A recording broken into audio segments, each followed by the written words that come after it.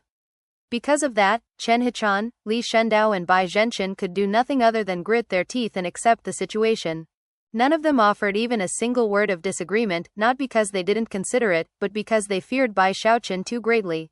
There was another diva who was very torn about the situation, and that was the child diva from Sky Quarter. Theoretically speaking, the river-defying sect was under his control. However, when war had broken out, the child diva came up with endless excuses to refrain from offering help. Later, a second crisis developed, and the Hall of Steel Veins took action, whereas the child diva did not. After it was all over, the child diva pondered whether or not to increase his yearly tribute requirement from the river-defying sect. After much consideration, he sighed and abandoned such thoughts. After all, he had heard about how terrifyingly powerful Bai Xiaochun was, and feared he might regret the consequences of trifling with him. Without anyone causing any problems for the river-defying sect, it thrived, growing more powerful and expanding its territory. 2 months passed. Bai Xiaochun spent most of that time in secluded meditation, researching the undying blood, and thinking about what new technique he should cultivate now that he was a diva. After all, the river-defying sect was only a middle reaches sect. If he wanted diva techniques, he really needed to go to the Starry Sky Dao Polarity sect to get one. Although the Spirit Stream Division had once been the frigid school from the northern Heavenspan River, they had only escaped to the east after suffering heavy losses. The fact that the frigid school while evolving incantation had survived was almost a miracle.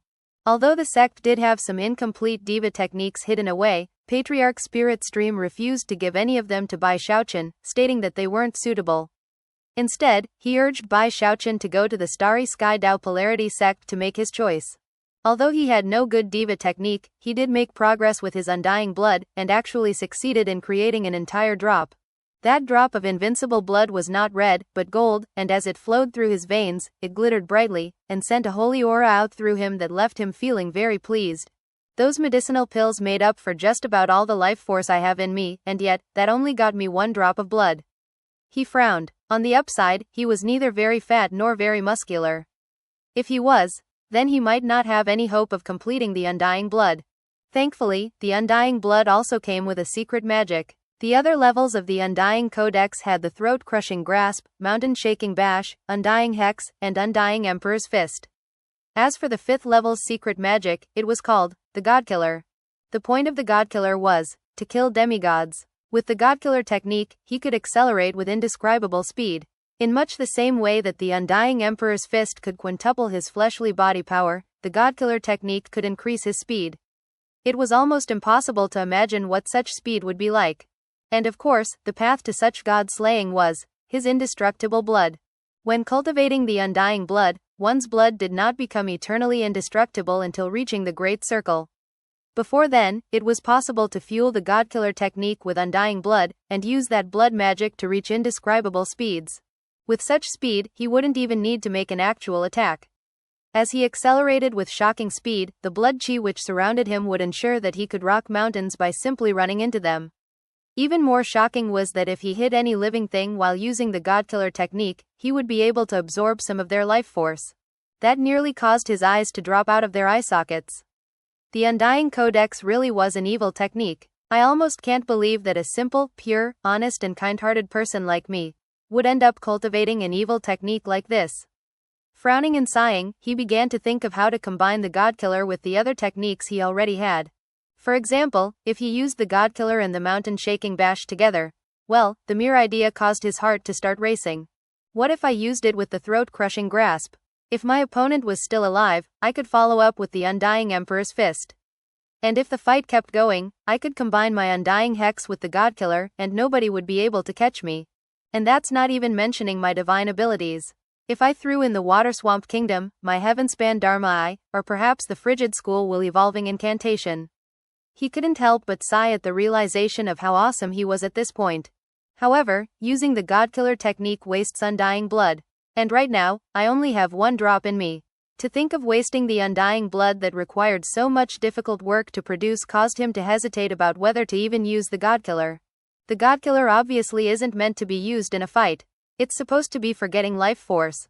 A few more days passed, and eventually, he decided that the time had come to leave the river-defying sect and head for the Starry Sky Dao Polarity sect. After all, there was still the issue of his diva technique.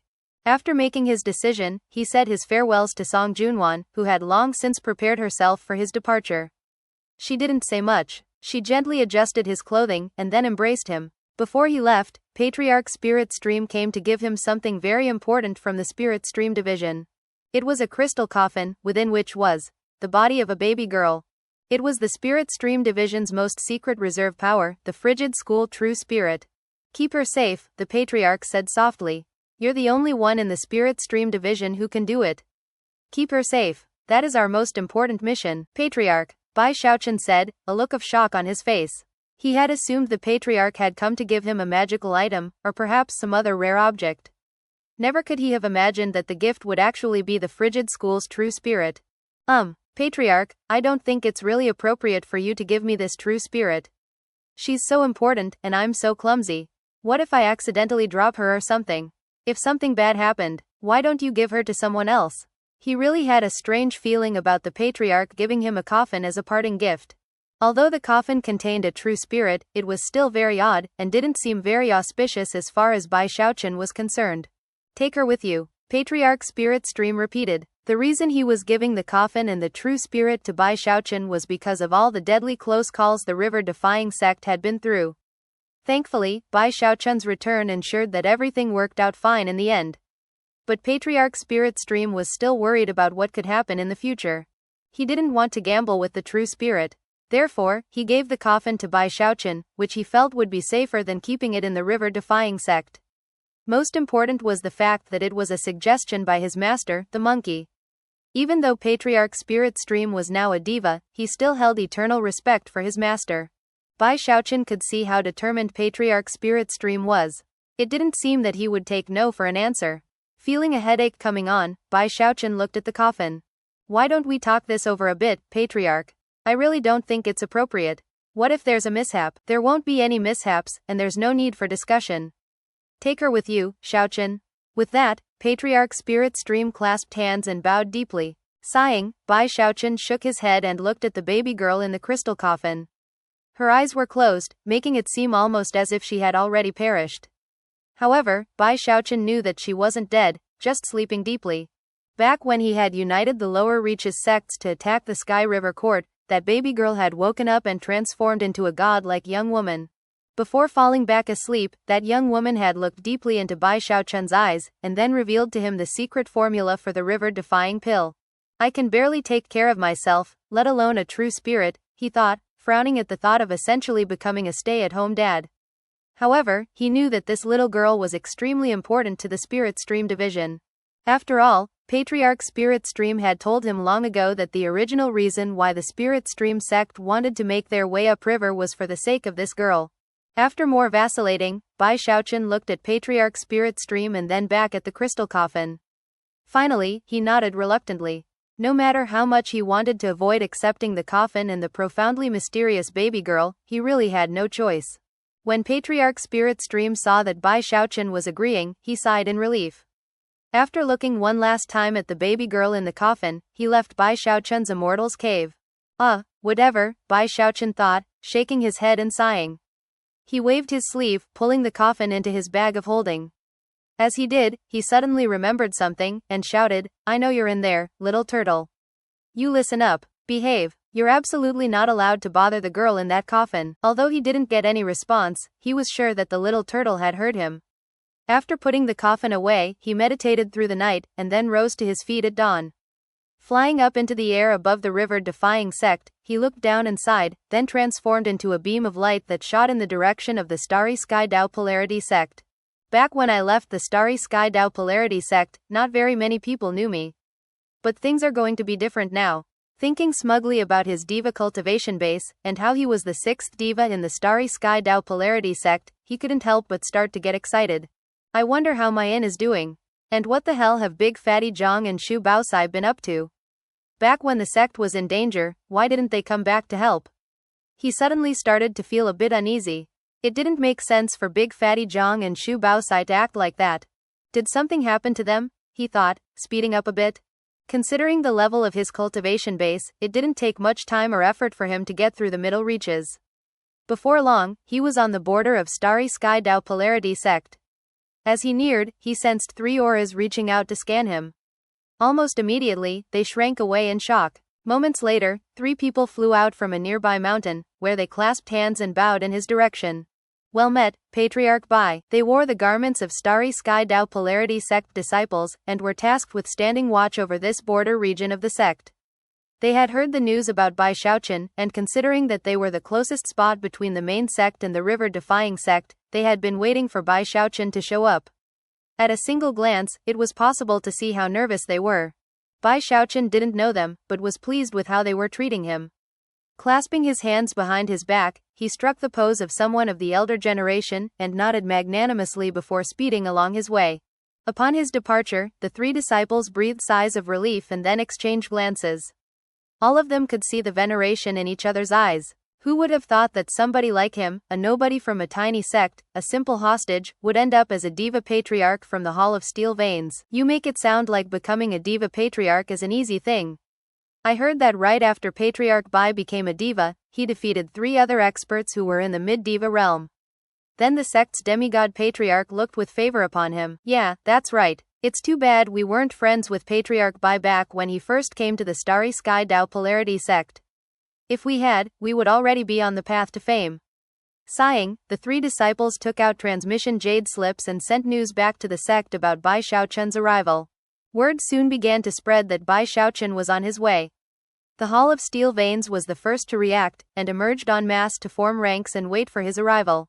All 100,000 members of the Hall of Steel Veins were present, including many soldiers from the 5 legions. It was a shocking sight to anyone present to see it. Chen Hetian, Li Shendao and Bai Zhenchen were not happy at all. After returning to the sect, all of them had gone into secluded meditation. Considering that, some of the disciples under their command also went into meditation, whereas others went out to receive Bai Xiaochun. For the most part, though, the disciples of the Starry Sky Tao Polarity sect emerged to greet Bai Xiaochun upon his arrival. Some knew him, but most were strangers. However, even the strangers knew of his name. Patriarch Bai was once a hostage from the river-defying sect.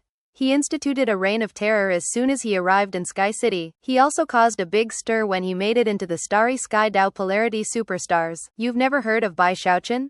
Well, you've heard of that inn over in Sky City, right? That's his. That entire 50-kilometer area is his personal property. A buzz of conversation soon filled the Starry Sky Tao Polarity sect. Of course, there had been a lot of talk about him after he was bestowed a title by the demigod patriarch. Therefore, as soon as the Hall of Steel Veins went out to prepare for his arrival, the talk intensified. Of course, there was one patriarch in the Hall of Steel Veins who looked particularly happy. He waved his hand, causing bells to ring out to fill the entire sect. They tolled 8 times, which indicated that someone of incredibly high status was coming. In fact, the only higher number of bell tolls was 9, which was reserved for demigods. 8 bell tolls meant a diva was coming. As the bells tolled, ripples spread out through the sky, causing immense pressure to weigh down on the disciples. At the same time, everyone looked off into the distance, where a beam of light appeared, shooting at top speed toward the sect. In the 4 cities beneath the rainbow structure were countless people looking up at that beam. Whether or not they knew Bai Xiaochun, they were all deeply shaken. As for the cultivators from the Hall of Steel Veins, they were the most prepared of all. As soon as Bai Xiaochun appeared, they joined their voices together into one mighty, thunderous greeting. We offer respectful greetings, Patriarch Bai. It was with this solemn reception that Bai Xiaochun entered the Starry Sky Tao Polarity sect. The demigod patriarch didn't appear, but he had already issued a dharmic decree giving Bai Xiaochun an area of his own on the blue rainbow. That was where his immortals cave was located. In the past, there had only been 5 people who qualified to live on the blue rainbow, but now there was a 6th. What left the disciples of the Starry Sky Tao Polarity sect even more shaken was the knowledge that this patriarch Bai Xiaochun was no ordinary diva. Even after having just reached the diva realm, he dominated 3 of the other diva patriarchs, and also killed 3 devas from the middle reaches. Battle achievements like that were essentially heaven-defying in nature. Few people would be willing to provoke someone that strong. Besides, the newly appointed patriarch Bai Xiaochun had another role in the sect that made him even more domineering. He was a diva patriarch in the Hall of Steel Veins. The Hall of Steel Veins had always been a very powerful force within the Starry Sky Tao Polarity sect. They were warrior cultivators who had fought for years in bloody campaigns along the Great Wall, and had shockingly murderous auras. They were the type of people who no one would dare to provoke. Bai Xiaochun had incredible battle prowess, and an extremely high position in the sect. A diva patriarch like that was the type who would naturally leave the whole sect feeling shaken, and would be the subject of much respect and adoration. Because of that, he had absolutely no spare time after his return. Every day, crowds of visitors flocked to his immortals cave on the blue rainbow. Patriarch Steel Veins was the first to arrive. The two chatted merrily for a bit, and eventually agreed to form a loose alliance between the two of them. Afterward, the patriarch left, smiling the entire time. The second person to visit was the child diva from Sky Quarter Rainbow.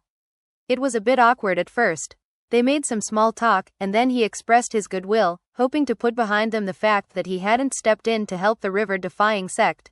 Next came numerous nascent soul cultivators, who offered respectful greetings, as well as gifts, in the hopes of forging a good relationship with Bai Xiaochun. Some of them were experts from Sky Quarter Rainbow, former rivals and enemies who, despite having mixed feelings, expressed nothing but friendly respect.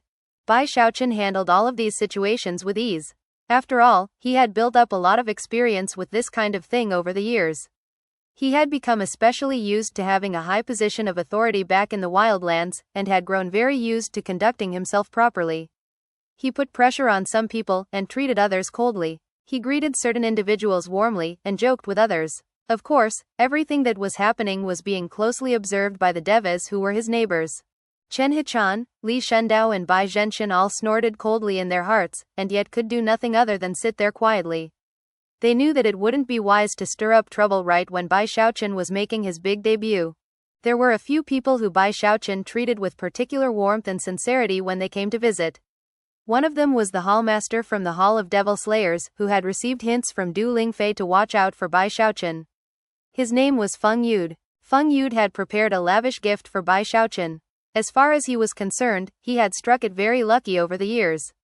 After doing as he said he would do, and taking care of Bai Xiaochun, Du Lingfei had kept her promise. Although Feng Yude had not quite reached the diva realm because of her help, he was very close. How could he ever have imagined that his decision all those years ago would benefit him a second time? After hearing that Bai Xiaochun had actually become a diva, he had immediately become very excited. Virtue has its rewards, he thought, sighing emotionally. He treated Bai Xiaochun with the utmost respect, and was personally escorted out, which was a huge honor. After he left, he felt more wonderful than ever. After 3 days passed, the stream of visitors slowed down, causing Bai Xiaochun to sigh a bit. He had very much enjoyed the busy 3 days.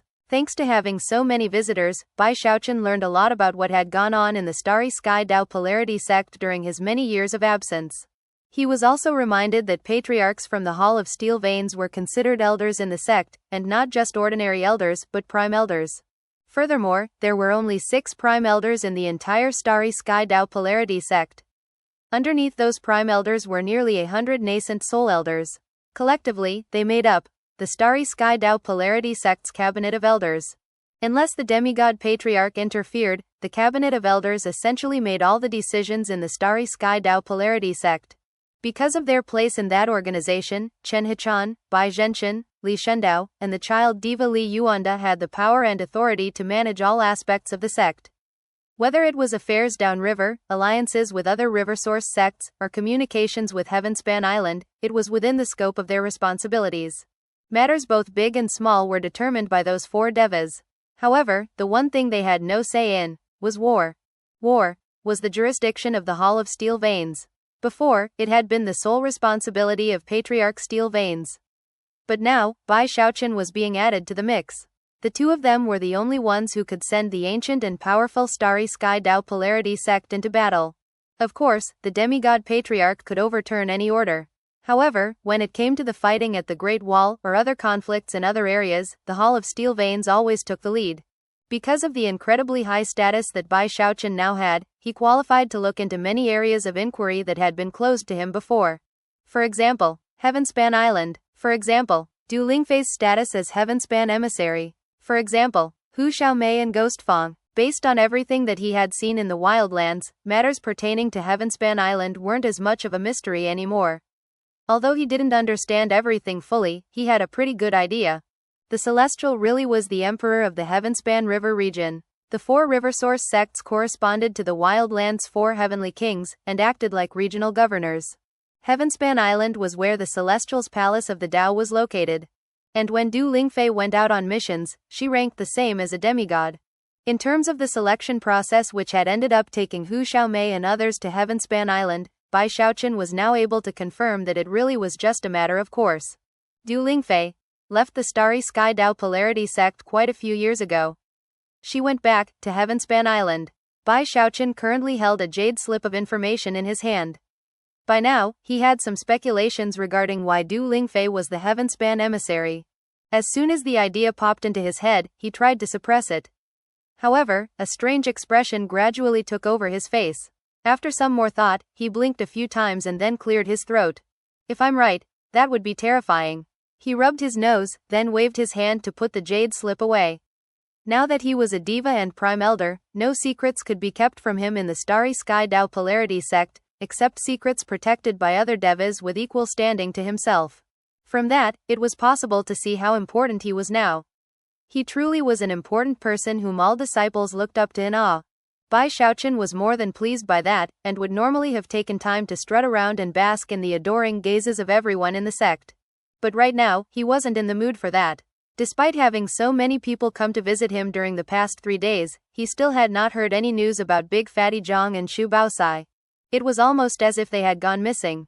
Even Feng Yude was baffled by the situation. He only knew that both of Bai Xiaochun's friends had simply disappeared a year earlier. When Bai Xiaochun heard that, he immediately came to the conclusion that a diva was behind the situation. Only people like that would qualify to do something like this, and make sure he couldn't find any information about it. Both Big Fatty Zhang and Shu Baosai both had life slips in the river-defying sect, and therefore, he knew they were alive. But that didn't stop his anxiety from mounting. Sticking up his chin, he snorted coldly. It doesn't matter if I can't track them down. I'll just go visit Chen Hetian. HMMMPHH. From now on, if anyone bothers me, I'll take it out on him. Of the three devas, Hetian was the one he disliked the most, feelings which stretched all the way back to the wildlands and the Great Wall. Thus, this episode comes to an end. Remember to like and comment so we can discuss the story together. Until we meet again in the next chapters.